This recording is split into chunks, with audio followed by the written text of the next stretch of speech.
Hi guys, it's Dale with the insurance. Today we're going to talk about an article that's titled Fast Facts About Homeowners Insurance and Reverse Mortgages. So, reverse mortgages are something that it's a unique tool.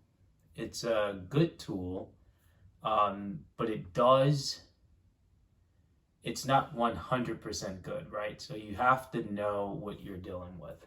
And this is, there's a lot of information on the financial pros and cons of reverse mortgages. From our standpoint, we want to help you kind of sift through the insurance requirements, right?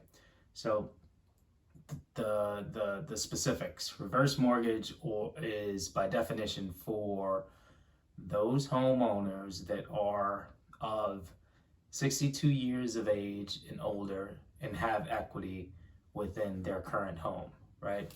So you have to be living in the home, you have to have equity in that home, you have to be 62 to be able to take out a reverse mortgage, right? And as it sounds, it's not a conventional mortgage, whereas you're paying the bank monthly. The bank actually pays you, so it's actually you're essentially taking a loan out against the equity that you've raised within living in that home and paying that loan over all of those years, right? So on a reverse mortgage, your debt increases while the equity in your home decreases. Conventional loan, the debt decreases while the equity in your home increases, right? So that's just kind of by definition what a reverse mortgage is. In terms of its requirements for home insurance, in order to qualify, you've got to maintain and be current on your taxes, on any fees like HOA fees, and have adequate homeowners insurance. As you can imagine, a lot of homeowners insurance typically provides replacement costs, right? Which is if you suffer a hurricane or any other type of disaster impacts your home, the insurance company replaces it with products and materials that are very similar to what you had before without adjusting for depreciation. Whereas actual cash value adjusts for depreciation, incorporates depreciation, in which case you could be getting something that is of less value than what you originally had, right?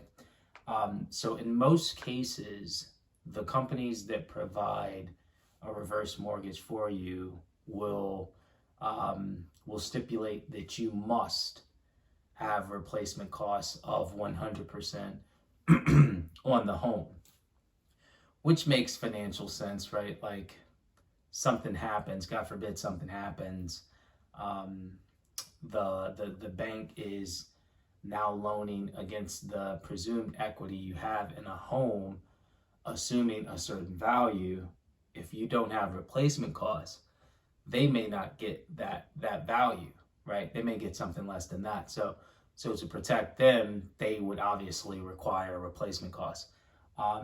Couple things to just note that over the years, if you also have valuable items within that home, or let's say you made significant improvements in that home or condo, you want to make sure that there's coverage within that homeowner's policy, either through doing an endorsement, an amendment to the policy, or some type of coverage floater that covers this equipment or this enhancement or improvement specifically, right? Because you want to maintain full coverage, not just to cover the actual bank, but to cover yourself if something was to happen to your property. So hopefully that helps. Once again, reverse mortgage, great tool, but it can be complicated. So certainly from a financial standpoint, do the homework, read the pros and cons. From an insurance standpoint, it's pretty straightforward. You more than likely are going to be required to carry replacement costs at 100% of the value, and just make sure that your policy is current in terms of covering everything that you've changed and incorporated into your home. All right, hopefully that's helpful. Thanks for stopping by. We'll talk to you next week. Thank you.